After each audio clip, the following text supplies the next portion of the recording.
When you truly say that something is truly expensive, when you genuinely say that something is not truly worth the cost, you're actually talking about yourself in a very real sense. Literally, truly, quite literally. When something has a certain price and you don't allow it to have that value, you're not allowing yourself to have that value. Well, for example, when something costs a certain amount and you say this is overpriced, it's expensive, something's wrong with it. Then, in turn, you also sell something. Offer some services at a certain price. And you'll run into the same thing. People will also tell you that what you do is expensive, that it's not worth it. The connection is insanely direct. When something costs a certain amount, I don't see any difference. No matter how much it costs, it is what it is, and it costs what it costs. Is the number 200,000 really more valuable than the number 100?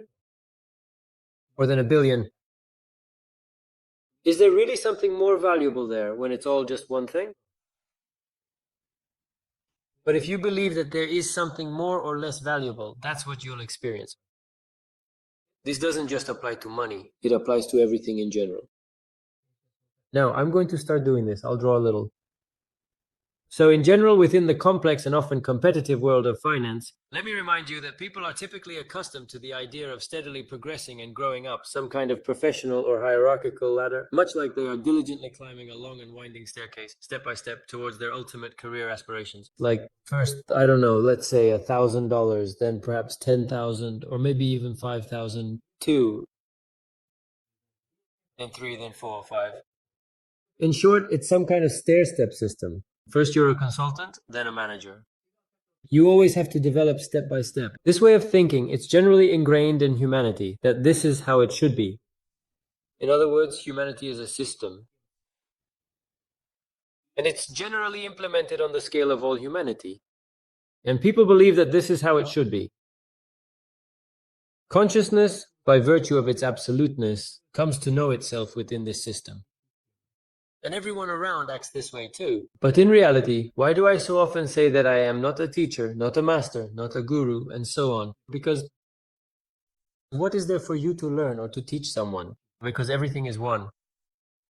Every word is just a given. I am not teaching anything. It is simply being spoken, and you are not learning anything. You just hear something and then it happens. It's just some kind of picture unfolding. But imagine, a movie has been filmed. It's playing on TV. Who is teaching whom there? It's just a filmed movie, but it happens. And in the mind, someone thinks they're learning something or teaching someone else. But God doesn't need any of this. He has nothing to learn and no one to learn from. He is everywhere here. He is one. It is one, it knows everything, and it is manifested in all things. And you need, so to speak, not to forget yourself, not to forget who you truly are. But this system within humanity is very engaging. Everyone speaks a language. Everyone believes in some kind of choice, but even within what humanity has, what kind of choice is there really? Everyone chooses which language to speak from those they've been given. All the choices are within the range of options that have been provided. No one creates their own language. Everyone speaks the ones they've been given. Everyone chooses what to drink from the range of options they've been given. Which university to go to, from the range of options they've been given, what clothes to wear, which clothing brand. All your choices consist of the options that have been provided to you. Humanity loves to live in the illusion of choice. They even vote for politicians, that is, among the options that have been provided. Among those options, yes, exactly. And yet it's all so obvious. So they came up with a system. They invented money, came up with different things like the education system, a whole bunch of stuff, including this career ladder, the career system, so that everyone would believe in it and depend on it. Depend on money. Even God depends on money, worrying that he might run out of it. And that's how they cultivated such a mindset inside people. They show it, show it, show it, show it, instill it, instill it, instill it over and over again. Everyone around believes in it. And that's it. And by the power of absoluteness, they come to know themselves as such. They save up, put money aside for some day. Some people even save up for their own funeral. I live in the bank every day and just can't manage to spend it. It's simply impossible to handle. It just keeps flowing in and flowing in. There's no such knowledge that something ever runs out. Do you ever think about how much you need to breathe today so you'll have enough for tomorrow? I don't think about how much I need to breathe today so I'll have enough for tomorrow. No, oxygen is infinite, money is infinite. That is, everything is continuous, everything exists in abundance. And moreover, it can't exist without you. When you remember and realize that you are the only one here, that nothing can exist without you. All money, all concepts exist only because you exist. And everything exists. It might not fit in your mind because of its limitations, but everything is actually quite simple. When the body goes to sleep, the world disappears completely. And a new world appears within you. A dream. Like a dream, right? So, in fact, there is no real difference between what you see in a dream and call a dream and what you see now and call reality or something like that. It's exactly the same, the very same theme. One arises. Consciousness manifests as this picture here, and consciousness manifests as a different picture there. And as long as you exist, it is within you, manifested from you, and everything is you. And you are simply identified with thoughts, with the character inside the dream that you yourself have manifested. So, everything exists in the dream only because you exist.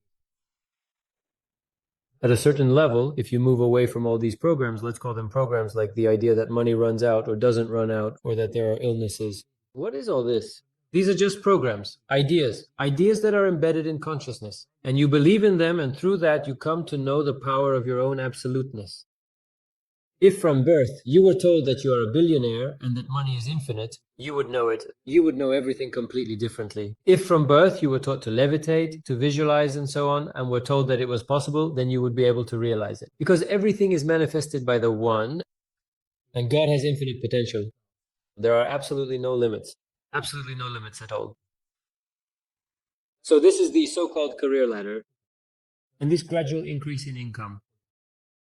Especially when a person wants, say, to earn a certain amount, like 1,000,000 rubles a month or some other sum, and thinks that they need to do something specific for that. First 100,000, then 200,000, then 300,000, then 400,000, then 5, then 6, then 7, then 8. And only then will he reach 1,000,000.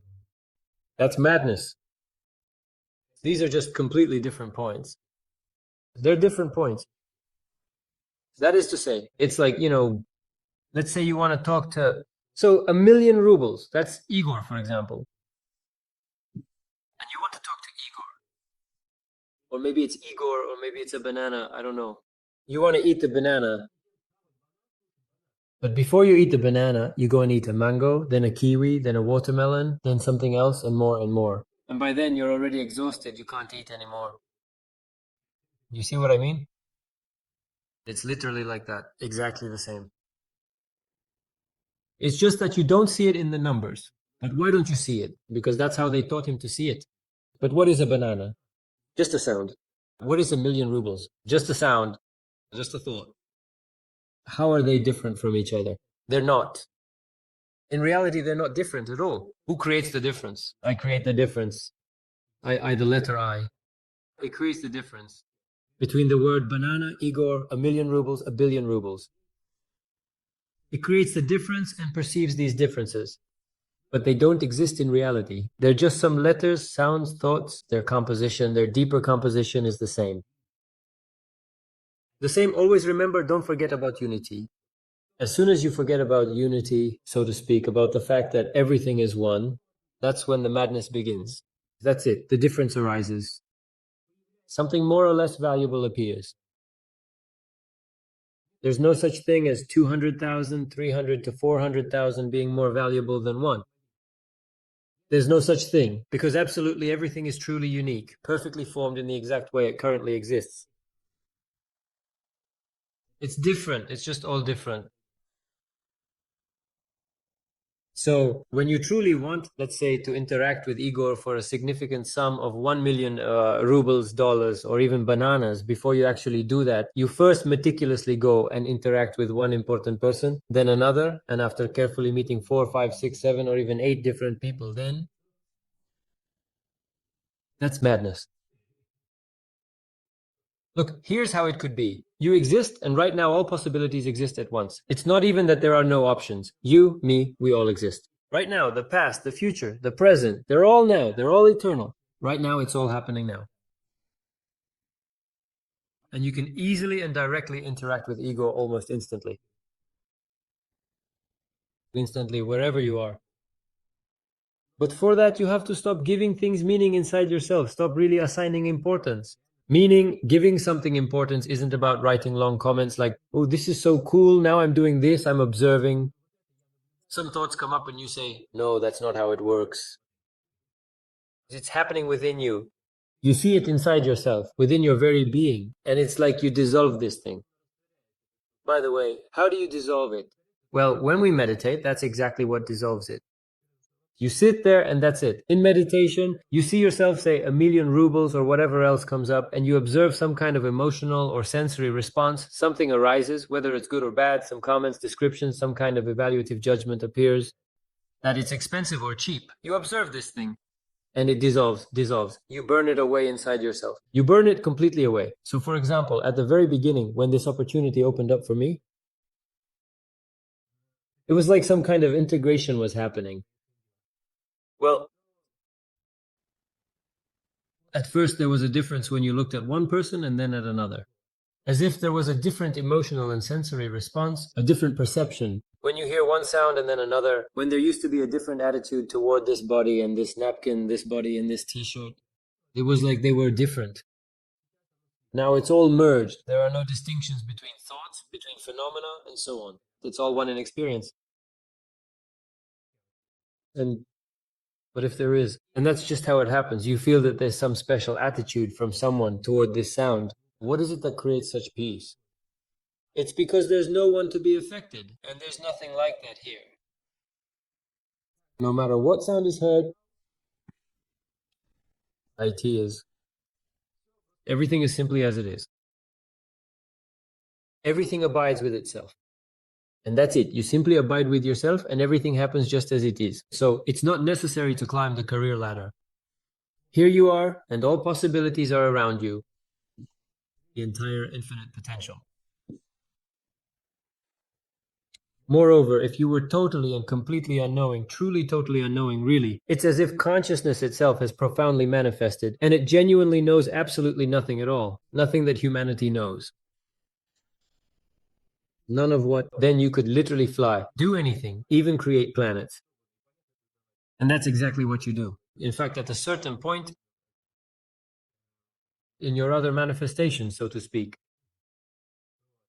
And the whole point is that, by virtue of your absoluteness, you know yourself as you know yourself to be. You perceive the world as you know it,